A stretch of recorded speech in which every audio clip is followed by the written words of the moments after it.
Hello प्यारे दोस्तों, स्वागत करता हूं आप सभी का अपने प्यारे से यूट्यूब चैनल पावर ऑफ ज्ञान क्लासेस में। तो दोस्तों, आज की इस वीडियो में बात करने वाले हैं अध्याय 4, जिसका नाम है द्विघात समीकरण।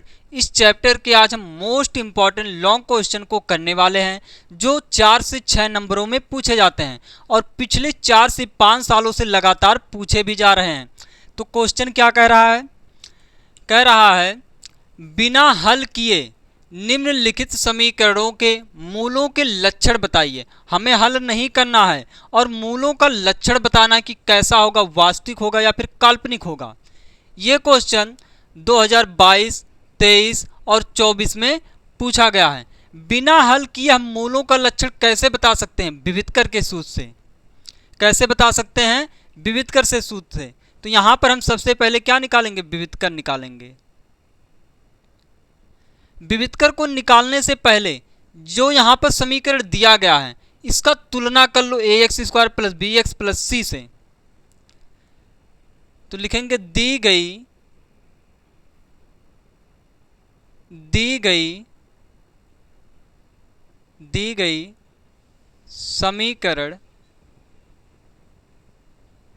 गई समीकरण का ax² plus bx plus c बराबर 0 से तुलना। दिया गया समीकरण का ax² plus bx plus c बराबर 0 से तुलना करो। जब तुलना करोगे तो a का वैल्यू यहाँ पर क्या आएगा? देखो यहाँ पर क्या लिखा है, x² लिखा गया, तो यहाँ पर भी x² लिखा गया। a की जगह पर क्या लिखा गया? रूट में 3। तो यहाँ पर a बराबर हो गया रूट में 3। b बराबर क्या होगा? x का गुणांक -5। b बराबर क्या होगा? -5। c बराबर क्या होगा? 4/√3। c बराबर होगा 4/√3। अब हमें क्या निकालना? विविधकर निकालना है। तो विविधकर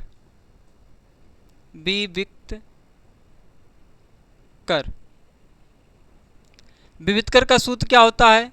d बराबर b² माइनस 4ac। b का वैल्यू कितना है? -5।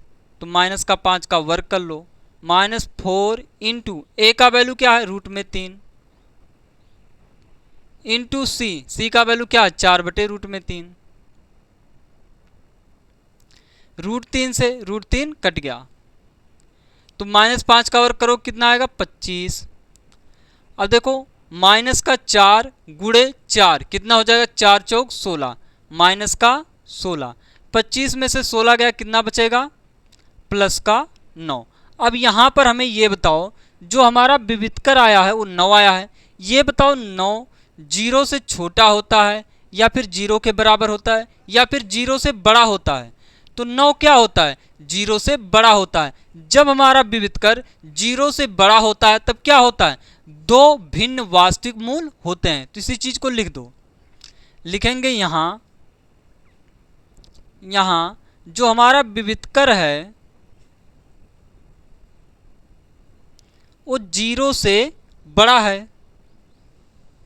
यहाँ जो हमारा विविधकर है b² माइनस 4ac वो बड़ा है 0 से।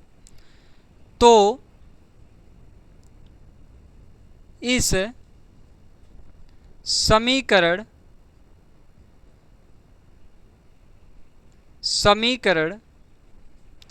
का दो भिन्न वास्तविक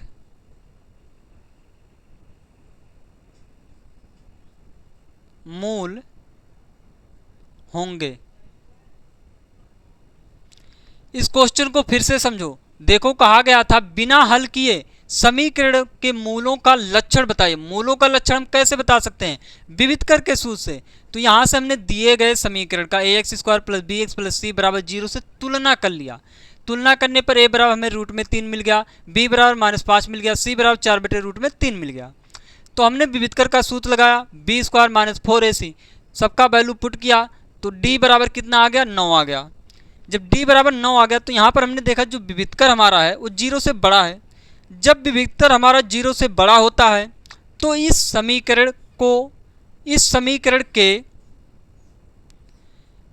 समीकरण के दो भिन्न वास्तविक मूल होंगे। जब हमारा विविधकर 0 से बड़ा होता है तो समीकरण के दो भिन्न वास्तविक मूल होते हैं। तो ये हो गया हमारा पहला क्वेश्चन। अब हम करते हैं दूसरा क्वेश्चन। दूसरा क्वेश्चन है, यदि द्विघात समीकरण 3x square minus 12x plus 2m बराबर 0 के मूल बराबर हैं तो m का मान ज्ञात कीजिए। क्या कहा है क्वेश्चन में? कहा रहा है इस द्विघात समीकरण के अगर मूल बराबर हैं तो m का मान ज्ञात कीजिए। ये क्वेश्चन 2022, 23, 24 और 25 में पूछा गया है। इसी प्रकार के क्वेश्चन 2026 में भी पूछे जाएंगे। अंतर इतना होगा, यहाँ पर कोई और दो घात समीकरण देगा, कहेगा m का वैल्यू, p का वैल्यू, किसी का वैल्यू निकालने के लिए कहेगा। तो हम कैसे निकालेंगे?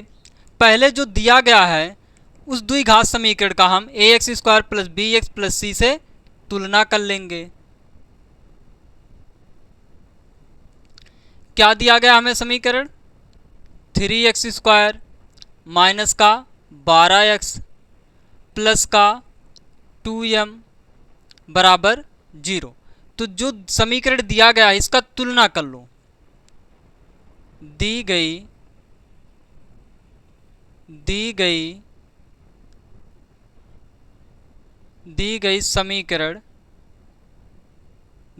समीकरण का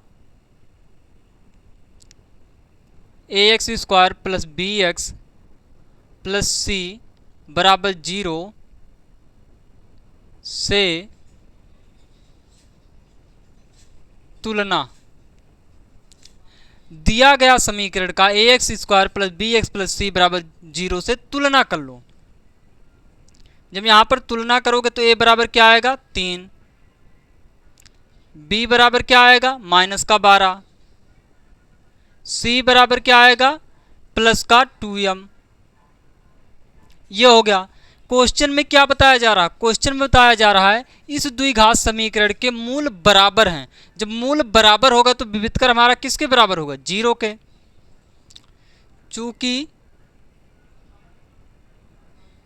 चूंकि समीकरण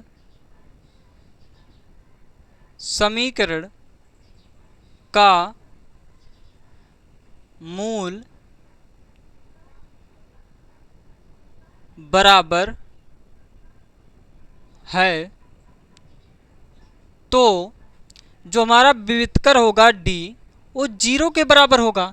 तो विविधकर का फार्मूला क्या होता है? b स्क्वायर माइनस 4ac बराबर 0। तो b का वैल्यू क्या है? माइनस का 12। तो माइनस का 12 का वर्ग कर लो, माइनस 4, a का वैल्यू क्या है? 3, इंटू c का वैल्यू क्या है? 2m बराबर 0। 12 का वर्ग 144 माइनस 4 तिया 12, 12 दूना 24, 24 m हो गया बराबर 0। 144 को उधर भेज दो तो माइनस का 24m बराबर माइनस का 144। क्योंकि इधर प्लस का है उधर जाकर माइनस का हो जाएगा, माइनस से माइनस कट गया। m बराबर क्या आ गया? 144 बटे 24। 12 से काट लो, 12 दूना 24, 12 बरहियम 144। क्या होता? 12 बरहियम 144। 2 एक अन्नम 2, 2 छक 12। m बराबर क्या आ गया? m बराबर आ गया 6। m का वैल्यू क्या आ गया? m बराबर आ गया 6।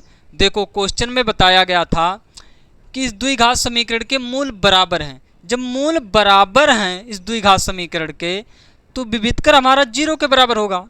तो विविधकर को हमने 0 के बराबर रखा और सॉल्व किया तो m का वैल्यू हमें 6 मिल गया।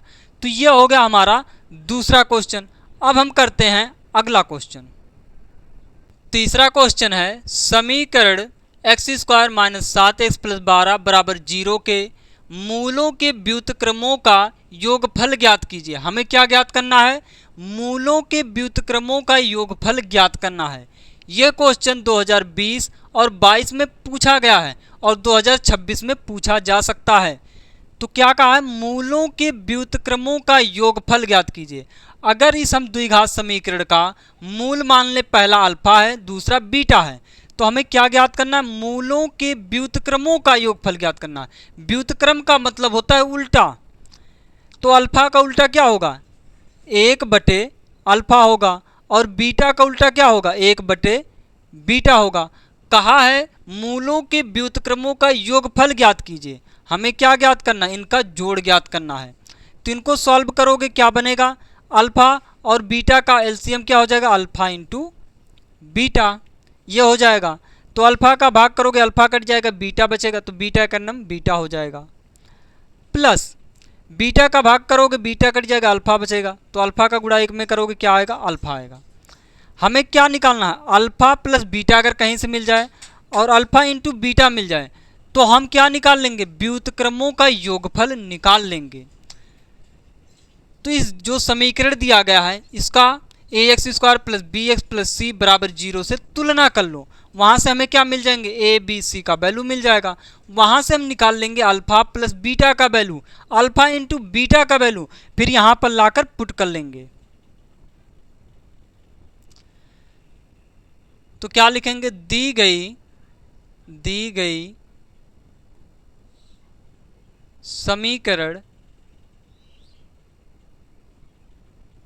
समीकरण का ax² plus bx plus c बराबर 0 से तुलना।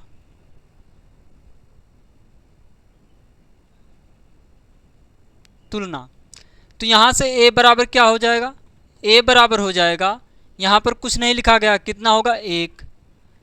b बराबर क्या होगा, x का गुणांक यानी कि -7। c बराबर क्या होगा 12। तो अब यहाँ से निकाल लो अल्फा प्लस बीटा का वैल्यू। अल्फा प्लस बीटा बराबर क्या होता है, -b/a।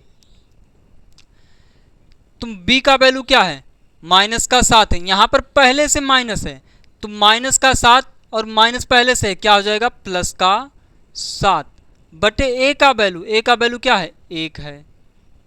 इतना हो गया। अब निकाल लो अल्फा इंटू बीटा का वैल्यू, क्या होता है, c/a होता है, तो c का वैल्यू क्या है 12 बटे a का वैल्यू 1 है। अब देखो इसको लिखना चाहो क्या लिख सकते हो, सिर्फ 12 लिख सकते हो। क्यों, क्योंकि बटे 1 सबके होता है, तो वो चीज़ लिखो या ना लिखो कोई प्रभाव नहीं पड़ेगा। इसको भी क्या लिख सकते हो, इसको लिख सकते हो 7। अब देखो हमें क्या मिल गया, अल्फा प्लस बीटा का वैल्यू 7 मिल गया, अल्फा इंटू बीटा का वैल्यू 12 मिल गया। तो यहाँ पर वैल्यू पुट कर लो,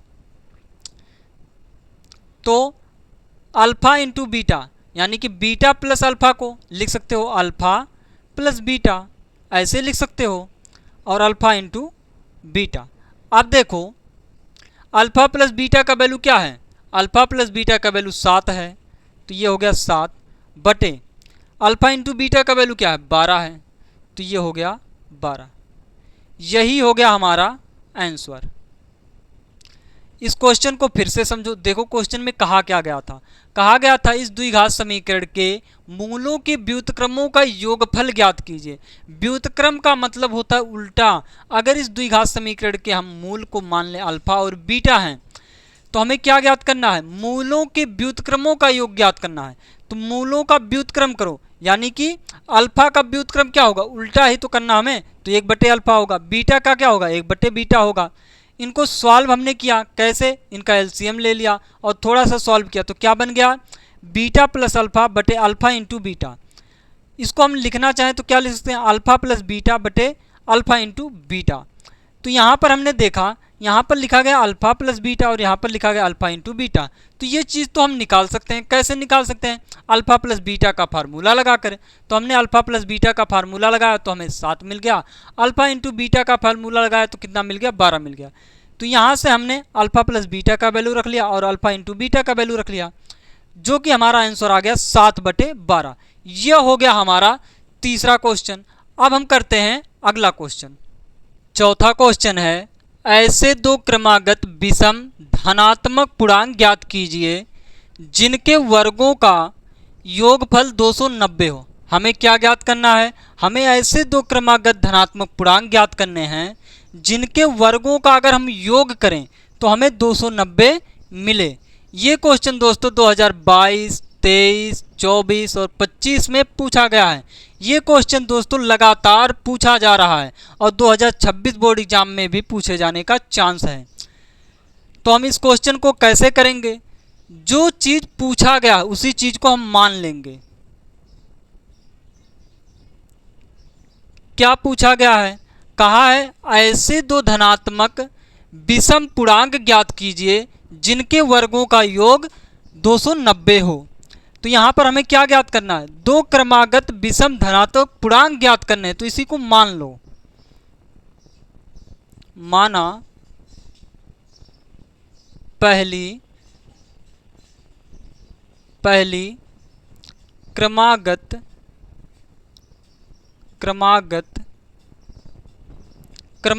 विषम धनात्मक पूर्णांक, क्रमागत विषम धनात्मक पूर्णांक बराबर हमने मान लिया x है। क्या हमने मान लिया? माना पहली क्रमागत विषम धनात्मक पूर्णांक जो है वो x है और दूसरी क्रमागत धनात्मक विषम पूर्णांक क्या होगा? और दूसरी क्रमागत विषम धनात्मक पूर्णांक क्या होगा? x प्लस 2 होगा। अब लिख दो प्रश्नानुसार।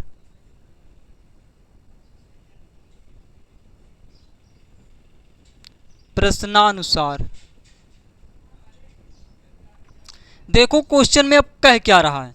कह रहा है जिनके वर्गों का योगफल 290 है। अब देखो यहां पर दो विषम धनात्मक पूर्णांक क्या क्या है? पहला है x, दूसरा है x प्लस 2। अगर हम इनका वर्ग करके जोड़ लें तो हमें क्या मिलेगा? 290। ये क्वेश्चन में बताया जा रहा है। कह रहा है जिनके वर्गों का योग 290 है, इनका वर्ग करके जोड़ लो। पहली संख्या का वर्ग करोगे क्या होगा? एक्स स्क्वायर होगा, प्लस दूसरी संख्या का वर्ग करो क्या होगा? एक्स प्लस 2 का होल वर्ग होगा, बराबर। अगर इनका वर्ग करके हम जोड़ ले रहे हैं तो हमें क्या मिल रहा? 290। ये हो गया 290। ये हो गया एक्स स्क्वायर प्लस का, ये कैसा है? ए प्लस बी जैसा है। ए प्लस बी का होल स्क्वायर क्या होता है?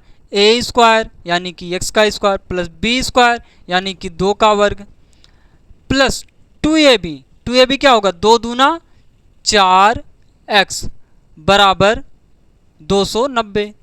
इतना हो गया। देखो एक्स स्क्वायर क्या हो जाएगा? 2x स्क्वायर प्लस का 4x प्लस का 4 माइनस का, इसको इधर ले आओ, 290 हो जाएगा बराबर 0।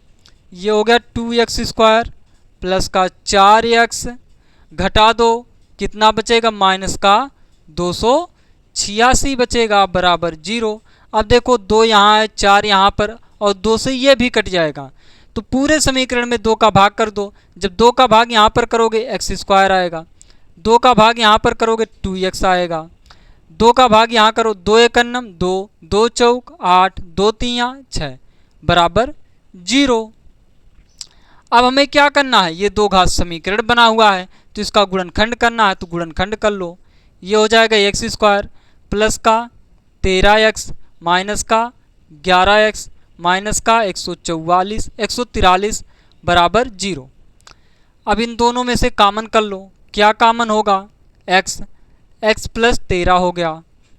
जो चीज़ यहाँ पर आया वही चीज़ यहाँ पर भी आएगा, x प्लस 13 बराबर 0। तो यहाँ पर कॉमन क्या किया जाए? माइनस का 11। तो ये हो गया एक कोष्टक में x माइनस 11, दूसरे कोष्टक में x प्लस 13 बराबर 0। अब यहाँ पर ध्यान से देखो, दो चीज़ों की गुणा करने पर आंसर 0 मिला है, तो इसका मतलब क्या हुआ, इसका मतलब ये हुआ कि दोनों में से कोई एक 0 होगा। तो दोनों को 0 के बराबर रख लो, बराबर 0, x प्लस 13 बराबर 0। यहाँ से x का वैल्यू क्या आ गया, 11 आ गया, और यहाँ से x बराबर क्या आ गया, माइनस का 13 आ गया। अब बताओ x का वैल्यू -13 हो सकता है या नहीं हो सकता है, बताओ जल्दी से। x का वैल्यू -13 नहीं हो सकता। क्यों नहीं हो सकता, इसका कारण है।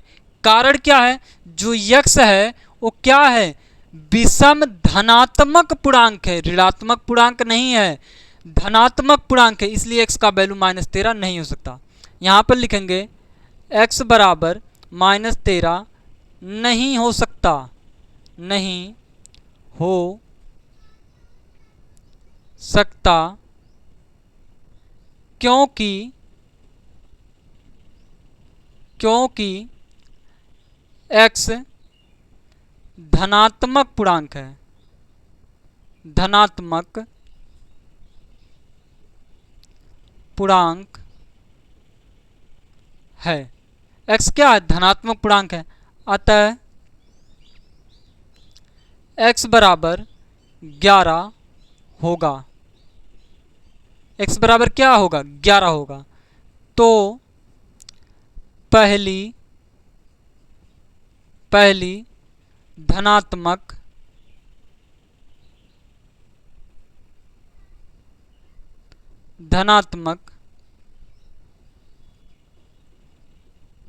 विषम पूर्णांक बराबर क्या होगा, 11 होगा। और दूसरी धनात्मक विषम पूर्णांक x प्लस 2 बराबर क्या होगा, 11 प्लस 2, ये कितना आएगा, 13। ये हो गया हमारा चौथा क्वेश्चन। इस क्वेश्चन को एक बार फिर से समझ लो। देखो कहा गया था दो ऐसे क्रमागत विषम धनात्मक पूर्णांक ज्ञात कीजिए जिनके वर्गों का योग 290 हो। तो हमने पहली क्रमागत विषम धनात्मक पूर्णांक मान लिया x है, दूसरी क्रमागत विषम धनात्मक पूर्णांक मान लिया x प्लस 2 है। क्वेश्चन में कहा गया था इनका वर्ग करके अगर हम जोड़ लेते हैं तो ये 290 बन जाएंगे। तो इसी कॉन्सेप्ट का हमने इस्तेमाल किया, इनको सॉल्व किया। तो सॉल्व करते करते करते यहाँ पर दो घात समीकरण बन गया। तो इनको और सॉल्व किया तो हमें x का वैल्यू 11 और x का वैल्यू -13 मिल गया। दो वैल्यू मिले, क्योंकि दो घात समीकरण है, दो वैल्यू मिलेंगे ही। तो यहाँ पर x का वैल्यू -13 नहीं हो सकता। कारण क्या है, x बराबर -13 नहीं हो सकता क्योंकि x धनात्मक पूर्णांक है, इसलिए x का वैल्यू -13 नहीं हो सकता। अतः x बराबर 11 होगा। तो पहली धनात्मक विषम पूर्णांक क्या होगा, x बराबर 11 होगा। और दूसरी क्रमागत विषम धनात्मक पूर्णांक x प्लस 2 बराबर क्या होगा, 11 प्लस 2 कितना आएगा, 13 आएगा। तो ये हो गया हमारा चौथा क्वेश्चन। अब हम करते हैं पांचवा क्वेश्चन।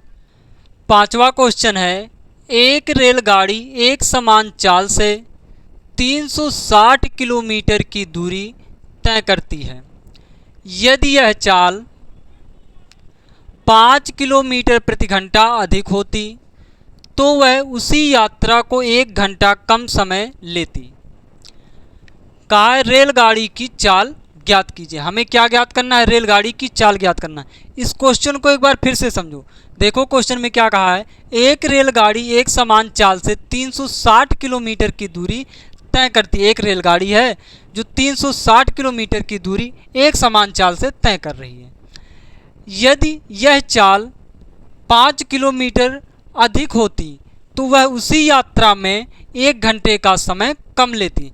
अगर रेलगाड़ी की चाल 5 किलोमीटर प्रति घंटा बढ़ा दिया जाए तो उसी दूरी को तय करने में 1 घंटा कम समय लेती। ये क्वेश्चन में बताया जा रहा है।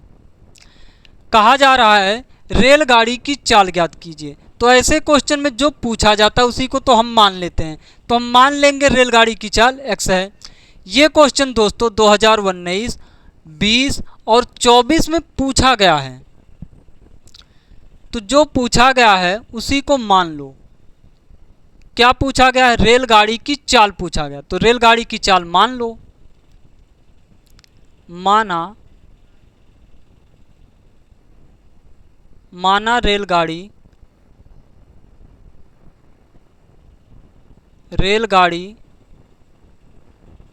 की चाल x किलोमीटर प्रति घंटा है। हमने मान लिया रेलगाड़ी की चाल x किलोमीटर प्रति घंटा है। अगर रेलगाड़ी की चाल x किलोमीटर प्रति घंटा है तो 360 किलोमीटर की दूरी तय करने में रेलगाड़ी को कितना समय लगेगा ये पता कर लो।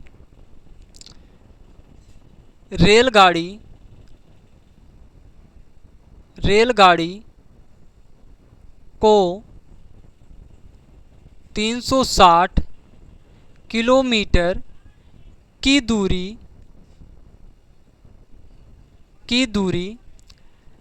x किलोमीटर प्रति घंटा की चाल से तय करने में लगा समय निकाल लो। देखो, हमने मान लिया रेलगाड़ी की चाल x किलोमीटर प्रति घंटा है, तो रेलगाड़ी की चाल x किलोमीटर प्रति घंटा है, तो ये निकाल लो रेलगाड़ी को 360 किलोमीटर की दूरी x किलोमीटर प्रति घंटा की चाल से तय करने में कितना समय लगेगा। तो समय बराबर क्या होता है, दूरी बटे चाल। तो ये बताओ दूरी कितना है, दूरी है 360 किलोमीटर, तो ये हो गया 360 बटे चाल कितना है, x है, तो ये हो गया 360 बटे x। अब देखो क्वेश्चन में क्या कहा जा रहा है। क्वेश्चन में कहा जा रहा है यदि यह चाल 5 किलोमीटर प्रति घंटा अधिक होती, यानी कि रेलगाड़ी की चाल x ना रहकर 5 किलोमीटर प्रति घंटा और अधिक होती, तो रेलगाड़ी की नई चाल निकाल लो। रेलगाड़ी की नई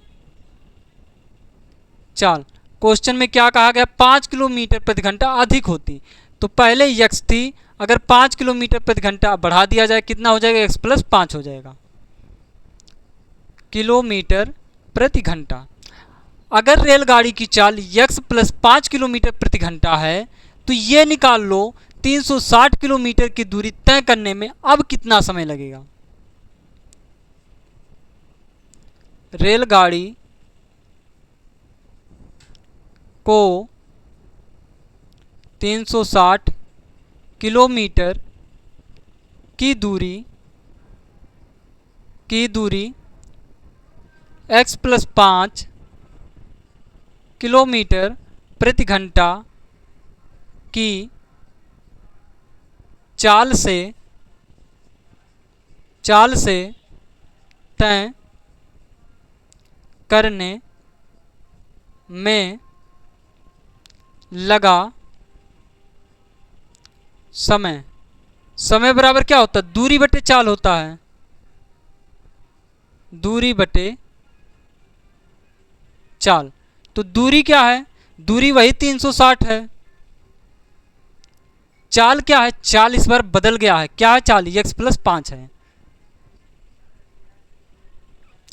अब यहां पर ध्यान से देखो, हम आपसे एक चीज पूछने वाले हैं। क्या चीज पूछने वाले हैं, ये बताओ कि ये समय ज़्यादा है या फिर ये समय ज़्यादा है।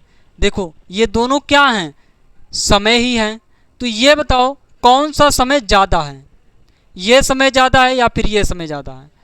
ध्यान से देखो, ये समय ज़्यादा है, क्योंकि यहाँ पर जब चाल कम है रेलगाड़ी की तो इस दूरी को तय करने में समय ज़्यादा लगेगा। यहाँ पर चाल अधिक है, x प्लस 5 है, 5 बढ़ा दिया गया तो यहाँ पर समय कम हो जाएगा इस दूरी को तय करने में, क्योंकि चाल बढ़ गया तो समय हमारा कम हो जाएगा। तो ये समय ज़्यादा है, ये समय कम है। अगर इस समय में से ये समय हम घटा दे रहे हैं तो हमें 1 घंटा मिलेगा, यही क्वेश्चन में बताया गया है। तो यहाँ पर लिख दो प्रश्नानुसार।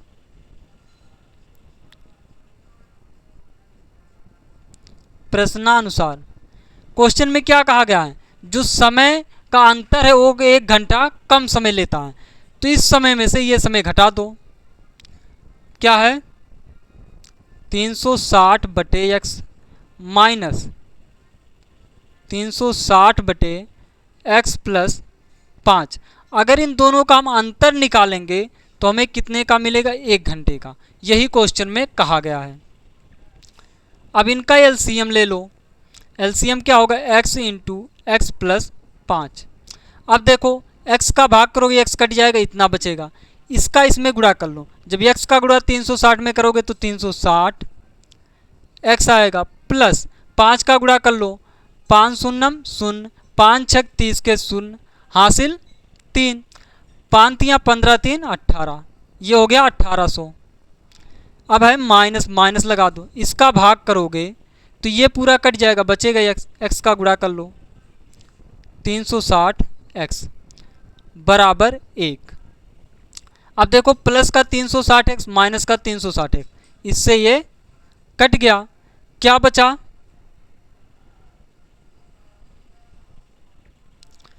बचा है 1800 बटे x का गुणा कर लो, इसके अंदर क्या हो जाएगा, एक्स स्क्वायर प्लस का 5x। देखो x का गुणा x में करोगे एक्स स्क्वायर बनेगा, x का गुणा 5 के साथ करोगे तो 5x आएगा, बराबर 1। अब बटे 1 करके क्रॉस गुणा कर लो तो क्या हो जाएगा, एक्स स्क्वायर प्लस का 5x बराबर 1800। 1800 को इधर ले आओ, एक्स स्क्वायर प्लस का 5x माइनस का 1800 बराबर 0। अब ये क्या बन गया, दो घात समीकरण बन गया। तो इसका गुणनखंड कर लो। गुणनखंड क्या होगा, एक्स स्क्वायर प्लस का 45x में से अगर हम 40x घटा दें तो हमें क्या मिलेगा, प्लस का 5x मिलेगा। और इनका अगर हम गुणा कर लें तो हमें क्या मिलेगा, 1800 एक्स स्क्वायर, वो भी कैसा, माइनस का मिलेगा। तो माइनस का 1800 बराबर 0। अब इन दोनों में से कॉमन कर लो, क्या कॉमन होगा, x प्लस का 45, यहाँ पर भी वही आएगा x प्लस 45 बराबर 0। अब बताओ यहाँ पर हम कॉमन क्या करें, माइनस का 40। तो ये हो गया एक कोष्टक में x माइनस 40, दूसरे कोष्टक में x प्लस 45 बराबर 0। तो देखो यहाँ पर दो चीज़ों की गुणा करने पर 0 बन रहा है, इसका मतलब क्या हुआ, दोनों में से एक 0 पाएगा।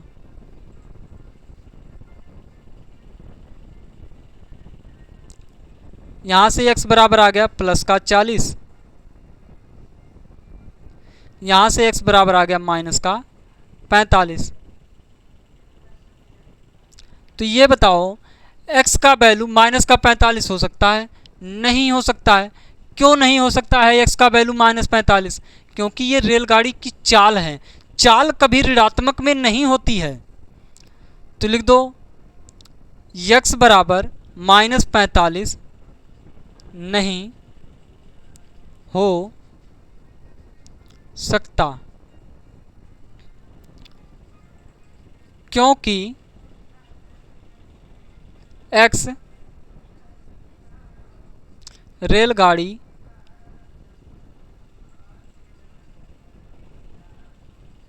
की चाल है। x क्या है, रेलगाड़ी की चाल है, अतः x बराबर 40 होगा। तो लिख दो, तो रेलगाड़ी की चाल 40 किलोमीटर प्रति घंटा है। इस क्वेश्चन को एक बार फिर से समझो। देखो क्वेश्चन में क्या कहा गया, एक रेलगाड़ी एक समान चाल से 360 किलोमीटर की दूरी तय करती है। यदि यह चाल 5 किलोमीटर प्रति घंटा अधिक होती तो वह उसी यात्रा को तय करने में 1 घंटा कम समय लेती। तो हमें रेलगाड़ी की चाल ज्ञात करनी थी। तो हमने मान लिया रेलगाड़ी की चाल x किलोमीटर प्रति घंटा। अगर रेलगाड़ी की चाल x किलोमीटर प्रति घंटा है तो रेलगाड़ी को 360 किलोमीटर की दूरी x किलोमीटर प्रति घंटा की चाल से तय करने में कितना समय लगेगा ये निकाल लो। तो कितना आ गया, 360/x आ गया। तो कहा गया क्वेश्चन में यदि यह चाल 5 किलोमीटर प्रति घंटा अधिक होती, अगर रेलगाड़ी की चाल 5 किलोमीटर प्रति घंटा बढ़ा दिया जाए तो 360 किलोमीटर की दूरी तय करने में x + 5 किलोमीटर प्रति घंटा की चाल से कितना समय लगेगा ये निकाल लो। तो क्या आ जाएगा, 360/x + 5।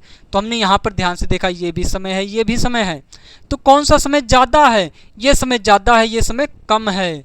तो इस समय में से ये समय घटा दो, क्या मिलेगा, 1 घंटे का अंतर मिलेगा। तो हमने इस समय में से ये समय घटाया, 1 घंटे का हमें अंतर मिल गया। इनको हमने सॉल्व किया, तो सॉल्व करते करते हम यहाँ पर पहुँच गए। जब यहाँ पर हमने देखा ये दो घात समीकरण बन चुका था, तो इनको हमने गुणनखंड कर लिया। तो x का वैल्यू 40 आया और x का वैल्यू -45 आया। तो x का वैल्यू -45 नहीं हो सकता। कारण क्या है, कारण ये है कि रेलगाड़ी की चाल कभी ऋणात्मक नहीं होती, किसी भी की चाल ऋणात्मक नहीं होती। तो हमने लिख दिया आता है x बराबर 40 होगा। तो रेलगाड़ी की चाल कितनी हो जाएगी, 40 किलोमीटर प्रति घंटा होगी। तो ये हो गया हमारा 5वां क्वेश्चन। तो दोस्तों आज जितना भी क्वेश्चन हमने कराया है वो सभी बहुत ज़्यादा इंपॉर्टेंट हैं। अब देखो दोस्तों, यही सब क्वेश्चन आपके बोर्ड एग्जाम में पूछे जाएंगे। अंतर इतना ही हो सकता है कि यहाँ पर वैल्यू बदल बदल कर पूछा जाए, 360 ना देकर कुछ और दे दिया जाए, लेकिन क्वेश्चन इसी प्रकार के पूछे जाएंगे। तो दोस्तों आज इतना ही। अगर वीडियो अच्छा लगा हो तो लाइक, सब्सक्राइब, कमेंट जरूर करें। Thank you.